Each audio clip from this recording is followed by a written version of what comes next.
remake. I've seen bits and pieces of the original. I thought the original effects were good. One day I will watch the whole thing again, but I had to put it on here, Day of the Dead. I mean, I had to. It's there's no way around it. The Romero, third entry into the Romero series. You got the Tom Savini and Greg Nicotero on the effects. A lot of good stuff there. We'll get more into that in a bit because it was a very high ranked by the public. Got all the way to the finals. So big deal for Day of the Dead there. And Blake has it at number 8. A little low compared to the public. So we'll see how that peaks out on Vic in my list. So that brings me to number 7 now. And this is one where, okay, this is a movie that's kind of universally shit on, and kind of for good reason. But I feel like it's shit on for kind of the right reasons. But people seem to forget there is quality there.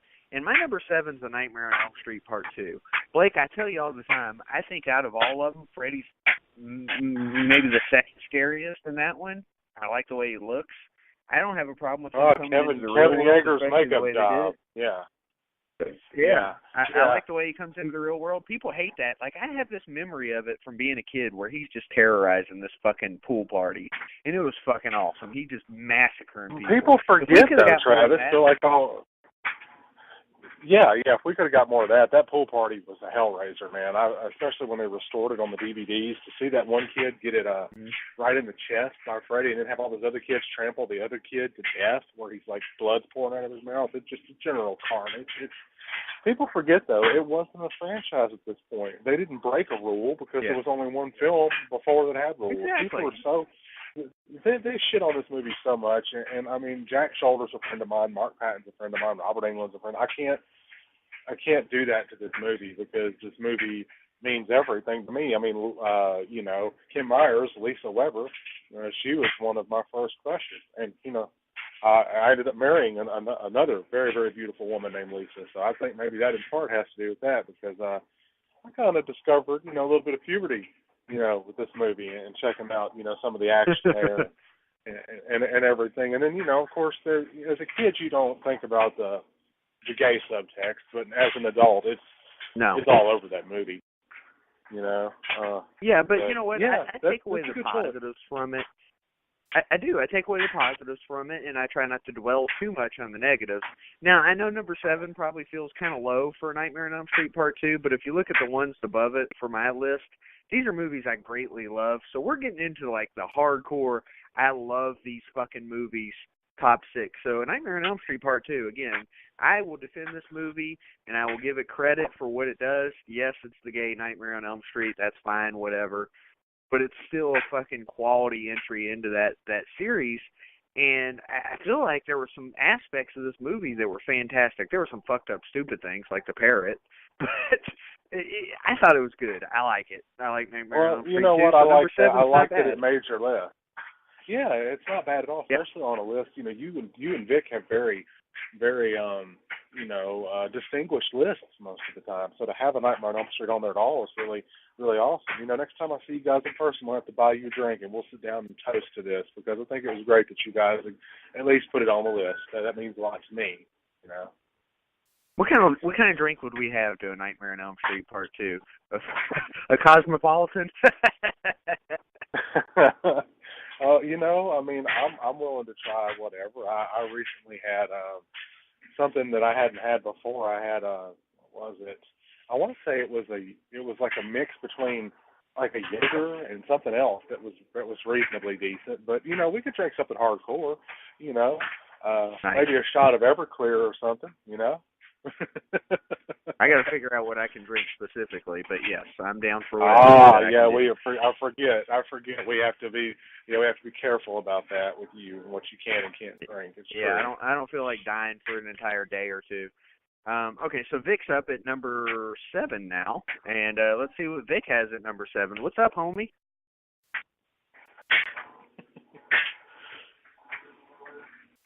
Vic?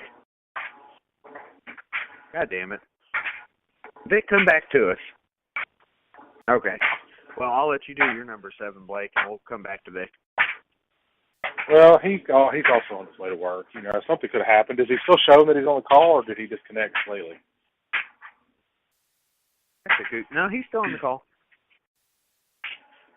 Okay, maybe he lost service or something. I'll make it quick. My number 7 is one I just recently saw. I hadn't seen it before, but I just recently saw it. Re-Animator. That's my number 7. So really, you've never seen Re-Animator until recently? Until recently, and it's funny because one of my good pals, Nick Benson, worked on Bride's Re-Animator, so it was kind of like, whoa, I need to really kind of sit down and essay this, That's crazy, man. Okay, so I watched it. Give me, I have kids. Give me a break. Okay, so I'm not giving you shit for never having watched it. I'll tell you why I'm giving you shit in just a second, okay? I'm going to let Vic give his number 7, and then I'll revisit Re-Animator with you. Trust me, I'm not giving you shit for the reasons you think. Vic, you're up. Vic? God damn it. Number 7, Vic. Okay, go ahead. Yeah. Vic? He's killing me. All right. Well, okay, well, while we're waiting, go ahead and give me shit now. Go ahead. Damn it. Can't have one fucking call. Because it just seems like the type of genre you would really like. You're the one. It is the type of genre that I like.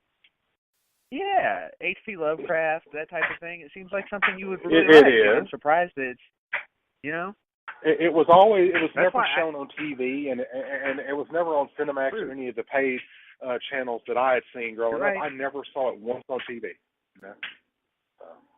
Yeah, Vic says he's talking, but we can't hear him. So I can't don't hear know. shit. Maybe Vic will have to disconnect and get back on with us. Hey, Vic, will you get back on? Yeah, I can hear you now. You see, when you mute the phone, Vic, people can't hear you. Okay. Sir, you're line muting me, sir. No.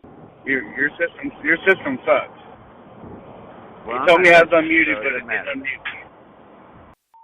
Right, you're a bum. Yeah, I will agree with Vic. Calling in has been a bit ridiculous the past couple of times on this new format. It keeps telling me to call, saying that the 6-digit code is incorrect all the time. Is what it's telling me. So I don't. It tells me that too sometimes. I have to try it more than once for some fucking reason, but then it works. So whatever. All right, so Vic, number 7. It also tells me that it charges me 10 cents a minute, but that's not true either. So what kind of nonsense is that? I don't know. Apparently South Dakota's out of my call range. Awesome. Anyway, so my number 7 is Return of the Living Dead. Nice. Number 7, Return of the Living Dead. It goes way against the fan vote. Both of you went way against the fan votes with Day of the Dead low, Return of the Living Dead kind of low. I know 7 is not the worst. Obviously, I said that with Nightmare on Elm Street Part 2. But I'll just go ahead and reveal it now. Return of the Living Dead beat Day of the Dead in the finals to win this 1985 tournament. A lot of zombie love on 1985, so that's where we sit. But my number 6, I'll go ahead and reveal it. Blake's already mentioned it. It got to the second round before taking that L from, what did I say it took an L from? It's Friday the 13th Part 5. It took an L from Fright Night. So Friday the 13th Part 5 is my number 6. And, okay, so it's kind of like this. Friday the 13th Part 5 is kind of one of the black sheeps of the Friday the 13th series. But there's a lot of good shit in it. Fucking, what the hell are their names, Vic? The mom and son. Ethel and Junior. Ethel and Junior. God damn it, you fucking dildo. And Tommy Jarvis was nuts in this movie. And Melly Kinnaman running around with her white shirt in the rain. And, of course, Debbie Sue Voorhees. Good Lord.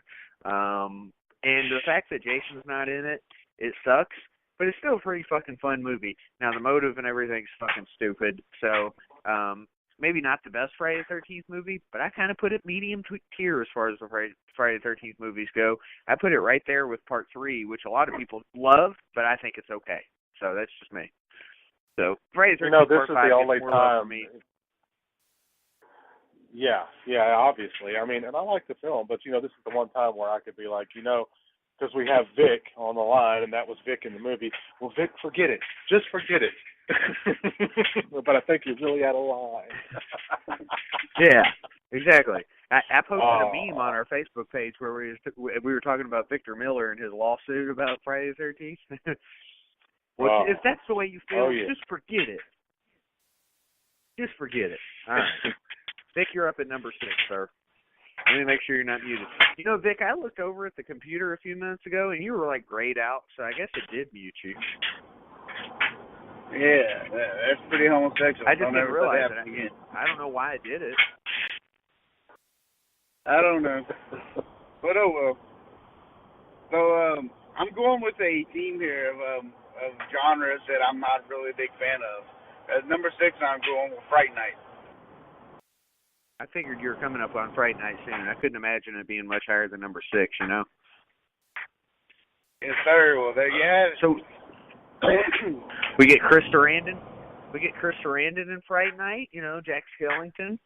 Or Humperdinck, if you prefer, from Princess Bride, or we can go from Child's Play.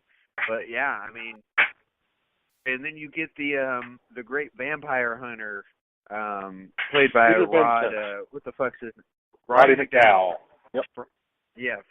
From Planet of the Apes, and also from episode of The Twilight Zone. So he is the fucking man, I just have to say. Good shit, man. Fright Night.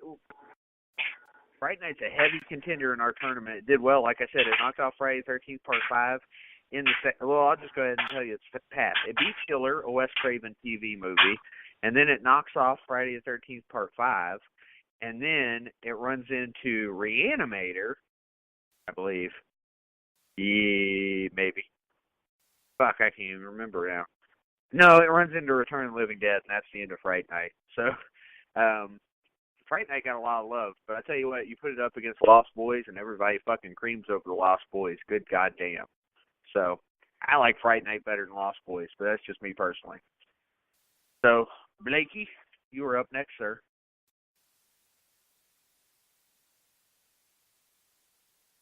Hold on, let me make sure Blake's not fucking muted now. Blake, are you still there? Anyone still here? Am I still here? I'm here. Hello? I'm here. Okay, good. Blake, are you still here?